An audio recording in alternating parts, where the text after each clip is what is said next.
Olá, bem-vindo ao meu canal. Eu sou a Cristiane e neste vídeo eu vou te contar a história de São Francisco de Assis, o fundador dos franciscanos. Antes de começar, se você tem dificuldade para dormir, acalmar a mente, relaxar, é importante tirar um tempo para você mesmo, para fazer ou ouvir algo que gosta, sem se sentir culpado. E esta é a hora. Agora deite-se em uma posição confortável para escutar a história. Solte os braços, as pernas, relaxando o seu corpo. Feche os olhos, se assim desejar. E vamos começar. São Francisco de Assis, 1182 a 1226. Foi um religioso italiano, o fundador da Ordem dos Franciscanos. Era filho de um rico comerciante, mas fez votos de pobreza. Foi canonizado pelo Papa Gregório IX, 2 anos depois de sua morte. É conhecido como protetor dos animais. Giovanni di Pietro de Bernardone Francisco de Assis nasceu em Assis, na Itália, no dia 5 de julho de 1182. Era filho de Pica Burlemonte e Pedro Bernardone Maricone, rico e conceituado comerciante de tecidos de Assis. Seu pai estava na França quando o filho nasceu. Na volta, rebatizou-o com o nome de Francesco. Francisco de Assis estudou na escola episcopal, onde aprendeu a ler, escrever e principalmente contar. Enriquecer era uma obsessão naquela época. Ajudava seu pai no comércio, mas viver atrás de um balcão não era trabalho que o atraía. Em 1197, morreu o imperador romano germânico Henrique VI, senhor de grande parte da Itália. Mas seu filho e herdeiro tinha apenas 2 anos de idade e vários nobres disputavam o trono. Na época, o Ducado de Assis era controlado pelo Duque de Spoleto, que cobrava pedágio de tudo que atravessava a região. Iniciou-se então uma revolta dos mercadores de Assis, que destruíram a fortaleza do Duque e conseguiram conquistar o poder. Em 1198, Inocêncio III foi eleito Papa e a Santa Sé queria tirar vantagem com o enfraquecimento do império. Um enviado do pontífice logo chegou à cidade de Assis com o encargo de substituir o governo imperial. Entre 1201 e 1202, os revoltosos organizaram uma tropa para dar combate à nobreza feudal que recebera do imperador um privilégio que irritava os mercadores. O jovem Francisco participou das lutas entre Assis e Perúgia e acabou preso por quase um ano. Em 1203, de volta à sua cidade, tentou recuperar o tempo perdido. Entregou-se a uma vida de festas e torneios, mas logo se mostrou insatisfeito e resolveu mudar de vida e decidiu ser cavaleiro. Para chegar a esse posto, teria que começar como escudeiro de um nobre e partiu para a sua missão. Durante o percurso, ao encontrar alguns mendigos, foi se desfazendo de seus pertences.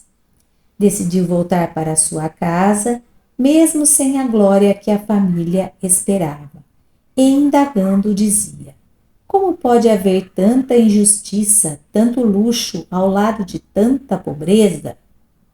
Conta-se que em 1206, orando na capela de São Damião em Assis, Francisco ouviu de Deus as seguintes palavras: vá, Francisco, e restaure a minha casa.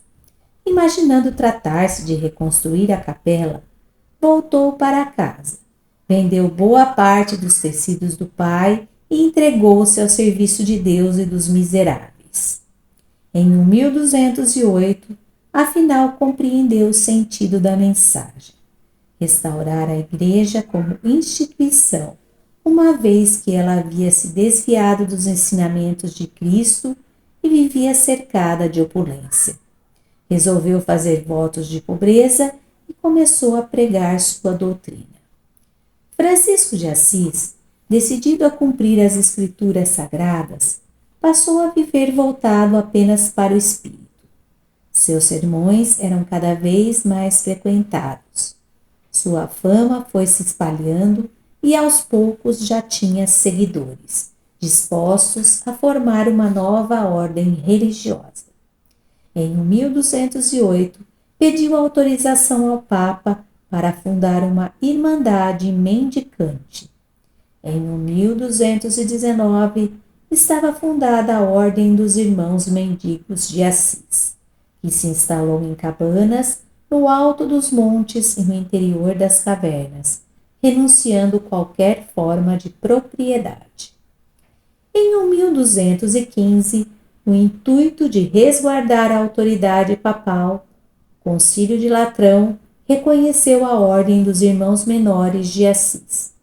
O cardeal Ugolino foi designado protetor da ordem. Francisco consentiu repartir seus discípulos em 2 grupos para seguirem peregrinação pelo mundo, para disseminar o sentimento da fé cristã e converter os infiéis. Durante a peregrinação, os franciscanos tiveram seus primeiros martírios, quando 5 discípulos foram mortos em Celta pelos muçulmanos, pois recusaram sua conversão. Francisco de Assis embarcou para a Terra Santa, onde foi aprisionado e levado ao sultão. Para mostrar a superioridade da fé cristã, Francisco andou sobre brasas e imediatamente foi libertado. Em 1220, Assis voltou para a Itália e encontrou uma cisão no movimento. Alguns discípulos, pressionados por Ugolino, preconizavam uma reforma com novas regras, menos severas quanto ao voto de pobreza. Em 1221, Assis apresentou um texto com a nova regra para a ordem: observar o Santo Evangelho, viver da obediência, da castidade e não possuir absolutamente nada e só dividir a pobreza. O texto foi recusado pelo cardeal Ugolino. Em 1223, o texto foi retocado e finalmente aceito pelo Papa Honório III. Os franciscanos perdem muito dos traços que os distinguiam. Em 1224, decepcionado e doente, Francisco de Assis foi obrigado a moderar suas atividades. No mesmo ano, renunciou à direção efetiva da Irmandade que criara e, em companhia dos discípulos, partiu em direção à floresta para viver em contato com a natureza. Conta-se que na floresta, em sua presença, os peixes saltavam da água e os pássaros pousavam em seus ombros. Certo dia, orando no alto do rochedo, desceu do céu um serafim de asas resplandecentes, trazendo nos braços uma cruz. Quando a imagem desapareceu, Francisco percebeu marcas de sangue nas mãos e nos pés, como se tivessem sido atravessados por pregos. Doente, Francisco implora que o levem para Assis, onde quer morrer. São Francisco de Assis faleceu assistido pelos discípulos em Assis, Itália, no dia 3 de outubro de 1226. 2 anos depois de sua morte, foi canonizado pelo Papa Gregório IX. Na igreja de São Francisco de Assis, Assis, Itália, inaugurada em 1256, estão guardados os restos mortais do santo. Esta é a oração de São Francisco de Assis. Senhor, fazei-me instrumento da vossa paz. Onde houver ódio, que eu leve o amor. Onde houver ofensa, que eu leve o perdão. Onde houver discórdia, que eu leve a união. Onde houver dúvidas, que eu leve a fé. Onde houver erro, que eu leve a verdade. Onde houver desespero, que eu leve a esperança. Onde houver tristeza, que eu leve a alegria. Onde houver trevas, que eu leve a luz. Ó Mestre, fazei que eu procure mais consolar que ser consolado, compreender que ser compreendido, amar que ser amado, pois é dando que se recebe, é perdoando que se é perdoado, e é morrendo que se vive para a vida eterna. Esta é a história de hoje. Se você gostou, compartilhe para quem vai gostar da história. Se quiser ajudar o canal, se inscreva, curta o vídeo e deixe um comentário aqui embaixo. Obrigada pelo tempo que você passou comigo hoje. Temos um encontro amanhã com uma nova história para dormir.